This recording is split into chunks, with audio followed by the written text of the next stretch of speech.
Hi everybody, a very warm welcome to my channel, Nelly the Narcissist. Thank you so much for joining today. For anybody that's new, I'm not a narcissist, but Nelly is the character that I portray in my comedy skits. And if you haven't seen those, I'm going to link them down below in the description box. And in these podcasts, I look at both the spiritual as well as the psychological aspects of narcissistic personality disorder and bring it all together because I believe that the spiritual is hugely important, especially when talking about narcissists. In today's video, I want to look at the subject of narcissists and bisexuality, and I would like to share my opinion of why this seems to come up so much, because it is a common occurrence, which is why I'm making the video. And as you can see, I'm back to my old microphone today, and that's because my other one doesn't really fit so nicely on this shirt, and I'm scared that it's not going to record properly for you. So today I'm going to use this and try not to move my head so much.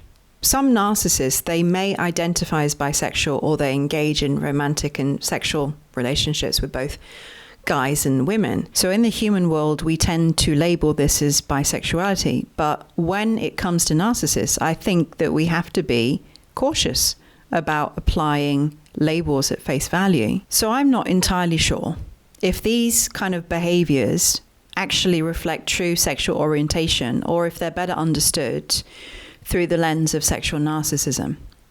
And what I mean is, for narcissists, relationships, whether with men or women, they're not about genuine connection.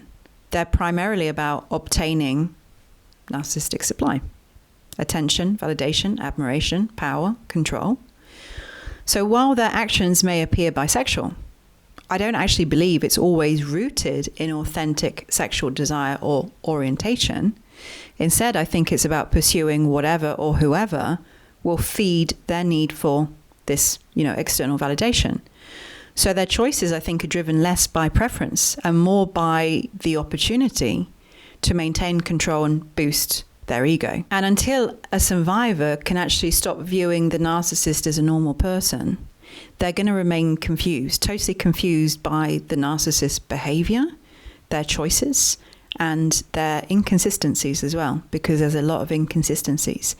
But wait, don't they look just like us? Yes, and that is the big part of the problem, because they're not like us, and they don't see people the way that we do. They don't need relationships the way that we do. They actually need one thing. Like I said, it's only always about narcissistic supply. If you imagine what oxygen is to you and I, if we were stranded in a world where oxygen wasn't easily available, for example, your entire existence would revolve around finding it, locating it. Where is it? Sourcing it. Like a nomadic tribe that follows water and food, you'd follow oxygen. And I think that's how it is for narcissists and supply. It's not a want, it is very much a survival need. It's energy. It keeps the narcissist functioning, just like fuel powers any kind of machine. But here's the thing.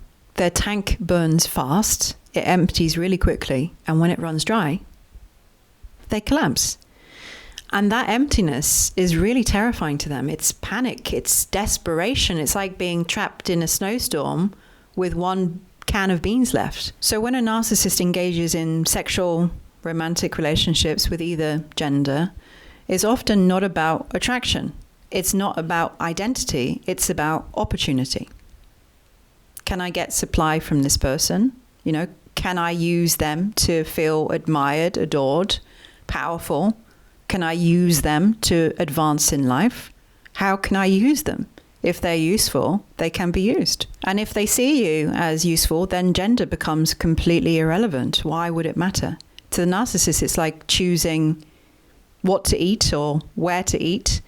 Chinese or Indian food, scrambled or boiled eggs. It doesn't matter so long as it feeds their real needs. The other thing to keep in mind is that narcissists are chameleons. They don't have a solid identity, not emotionally, not psychologically, and sometimes not even sexually or gender-wise. That's my opinion anyway. If you haven't seen that podcast that I made about gender, then I'm going to link it down below in the description box because I think it's relevant here as well. So narcissists basically will become whoever they need to be to get supply. One narcissist, they might present as totally straight in one relationship and then identify entirely gay in another. Are they truly bisexual? Maybe. But often it's not about genuine sexual orientation. It's just about utility. Narcissists, they're actors.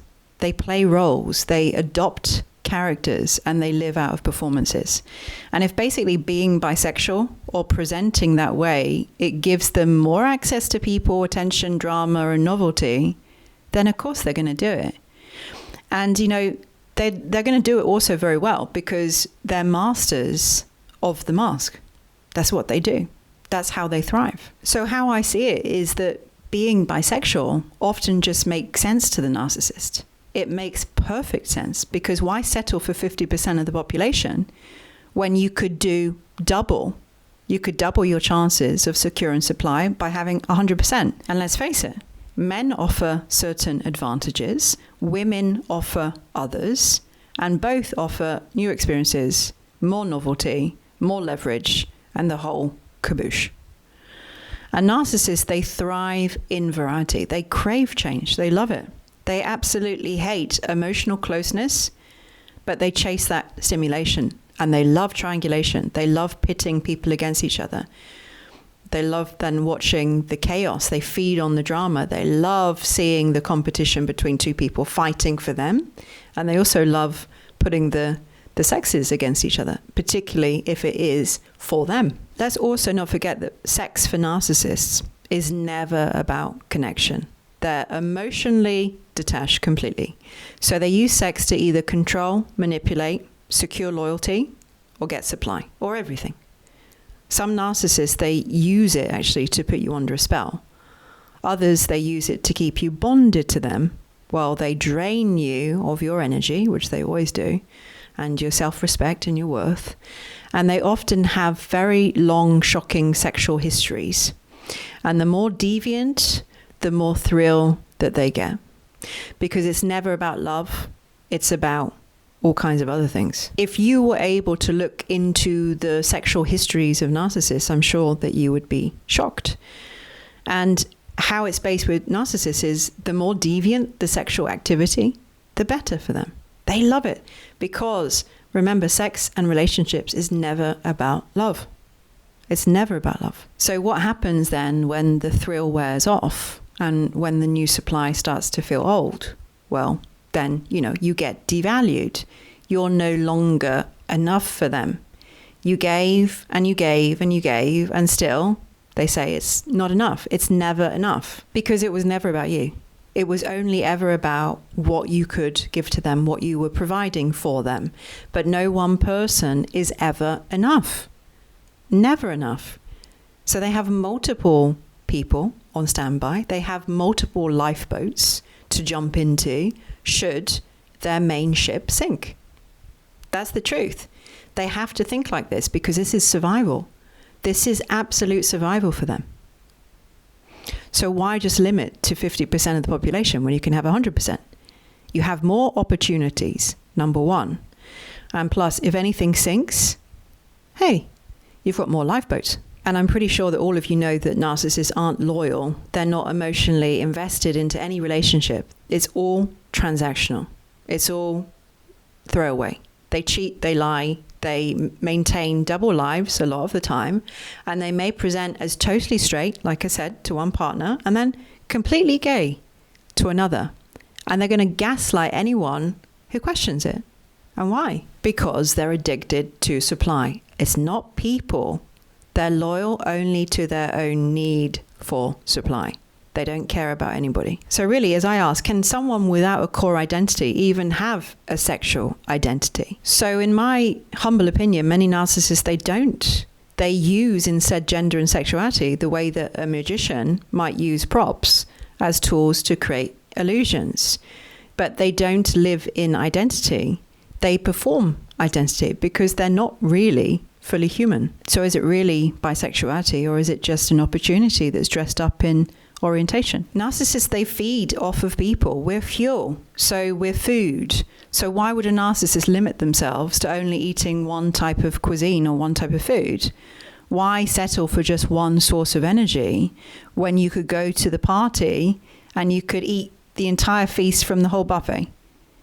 But that's not love, and that's not identity. That is purely consumption. So when a narcissist actually is involved in relationships with both men and women, with both sexes, and even if they label themselves as bisexual, I wouldn't rush to any label as authentic bisexuality. I would look deeper and ask, is this really the case?